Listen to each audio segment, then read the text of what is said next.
Welcome to Gigi's Kitchen. I have decided to record some of my recipes so that when you are over having dinner you don't have to hunk over an A4 page and scribble down what I'm doing. So tonight I'm going to be making my famous fajitas, and this is the area that we're going to be displaying because it's the only part that's actually allowed to be on show. Normally I'm going to start with putting all the ingredients into this pot. I would normally use a big plastic bowl, but my parents have it at the moment, so we're just going to have to make do with a pot. So first and foremost, I just grab a spoon. What you want to do is, this is chicken and it's about 750 grams. I got a free range chicken from one of the supermarkets and then I just boned it and chopped it up myself. I'll do a video on how to do that when my knife is sharper, because nobody needs to be traumatised seeing that until I have a sharp knife. And just put that into the sink because obviously it is our chicken. So to that then what we do is we will get a green pepper,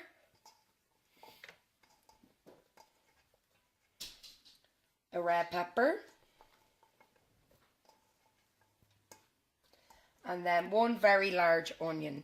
You can get them in packs of 3 in the supermarket. It's the big huge ones. And if you can see, I've chopped them quite finely. These will all break apart as you're cooking, so it just means they'll go nicer into the fajitas. Now, so we just want to give that a little bit of a stir to make sure everything's mixed together. It doesn't have to be too thorough because we're going to be mixing it fully at the end. Yeah. Now for the fajita mix. So we want the juice of about half a lime. This is quite a small lime. So I'm just going to use a little bit of the other half, but generally for a normal size lime you'd only use a half.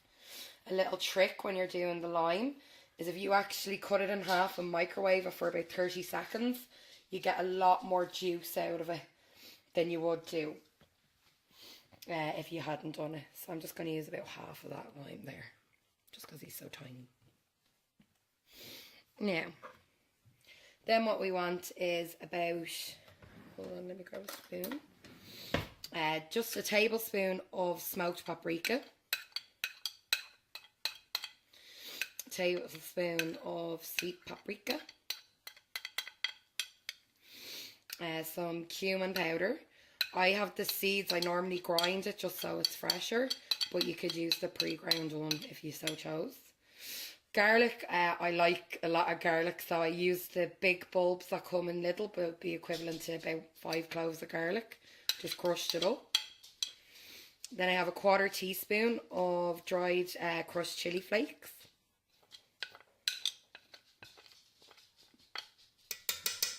And then a whole Dutch chilli, which is one of the milder chilies.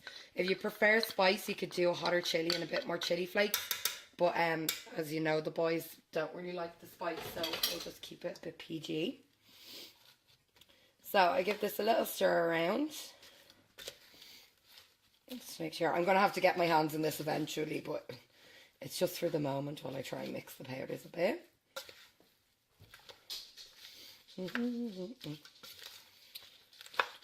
Yeah. Then we want some salt. In terms of measurements, I would say this is about half a teaspoon maybe? Or no, a teaspoon. Go for the teaspoon, there's a lot of stuff in there. And then pepper. Probably a half a teaspoon, you want to go for that. Yeah. Then you want to get some oil. Generally you want to go for sunflower oil just because it's got a lower flash point. If you use olive oil when you're cooking at the high temperature, the oil will smoke. And to that I'm adding about 2 tablespoons. And this is just going to help bind all the ingredients and all the spices together. Now the dreaded part, put this in the sink, putting my hands in. So you just want to give it a good mix with your hands. If you're a bit weird about touching raw chicken, you could always get latex gloves. I'm just out of mine at the moment. And just give it a good proper stir. And so you want to get that red kind of colour on the chicken to make sure that all the flavours, same with the onions, you want them going kind of red stained from all those spices. When you get your hands in, although it might not be quite a nice sensation, it'll ensure that the spices and the flavours are all really thoroughly mixed. Now,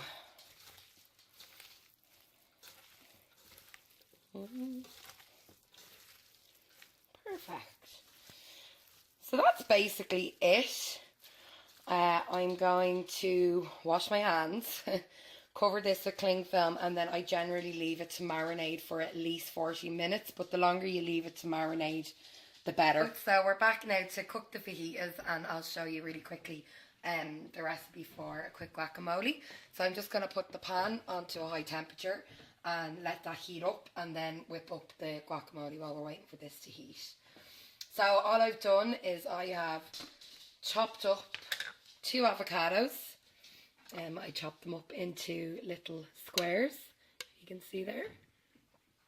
Just makes it easier when it comes to mashing it. I don't like it too smooth, I like it a little bit chunky, so I find the cubes kind of stay in contact a little bit better than if you're to just pulverise it with a liquidizer or whatever. So to the avocados, I am adding just a small red onion chopped finely, and if you can just see there, I put a 1/4 teaspoon of garlic in as well. You can put more garlic in if you want, but the particular garlic I have at the moment is very strong. And when you're using raw garlic, it can be quite an intense flavour. So I'd recommend putting in a small amount of garlic first, and then if you want to add more, rather than adding a load in. So I'm just mixing it around ever so slightly. And then I'm going to add in a tomato that I chopped up into similar square sizes. And the juice from the tomato will come out and make this more liquidy. A good stir. Then I'm going to put the juice of about half a lime, small lime, or 1/4 of a big one. And then some salt and pepper taste.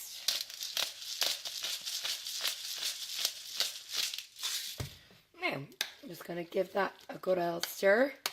The salt going on the tomatoes will extract some water into the guacamole, so it'll make it kind of a little bit more spreadable. However, to ease the process up a little bit, I normally give it 1 or 2 mashes with a potato masher. Or if you want, you can put it into a liquidizer. This is actually part of a liquidizer, but I don't like it too smooth. I like it a little bit chunky. Yeah.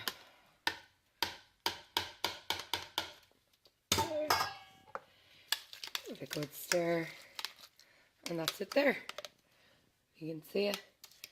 And then wrap it up in a tight lid, just because the avocado can decolour if you let the air at it, and leave it in the fridge until you're ready for serving. Now then, this is heating up nicely. We just want to get a little bit of sunflower oil. I will basically fry this at a high heat for around 10 to 15 minutes until the peppers are coloured and the chicken is well cooked through. These have been cooking on the high heat for about 15 minutes now, I'd say. So there's a little bit of essence, which is the water that is leached out of the peppers and the onions. And this is ready to serve now. If you just want to make sure, you just grab a piece of chicken and break it apart. When it's white in the centre, then you know it's good to go. That's it really. Knock off the heat.